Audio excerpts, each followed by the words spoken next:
আমার চেহারা দেখে বোঝা যায় কিনা আমি জানি না, তবে আমার এই সাইডটা, এই গলা, কানের তল, এগুলো যে কী পরিমাণের ব্যথা করতেছে একমাত্র আমি জানি, একমাত্র আমার আল্লাহ জানতেছে কী পরিমাণের যন্ত্রণা ভোগ করতেছি আমি।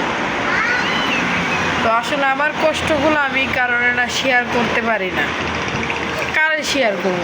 কেউ শেয়ার করার মতো নাই আমার। আজকে 15-16 দিনের মতো হয়ে যায় এই ব্যথাটা ভোগ করতেছি।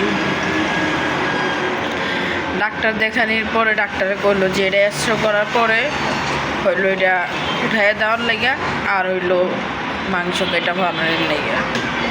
তো অনেকেই জানেন আমার মাইগ্রেনের সমস্যা।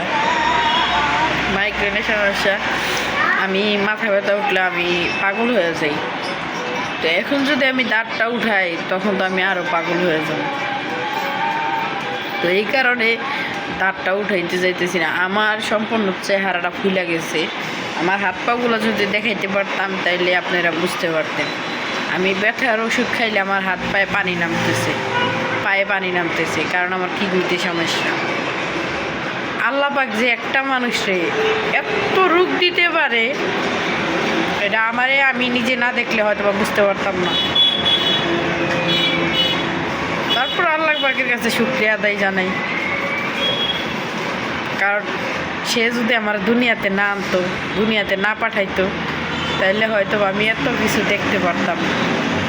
কে আমার সাথে বিচার করে, কে আমার সাথে কি করে, এগুলো হয়তো দেখতে পারতাম। তো সবাই ভালো থাকেন, সুস্থ থাকেন। আর যদি মনে ধরে তাহলে আমার জন্য একটু দোয়া করেন মন থেকে। এতটুকু সবার কাছে চাওয়া, আর কোনো কিছু চাওয়া নেই।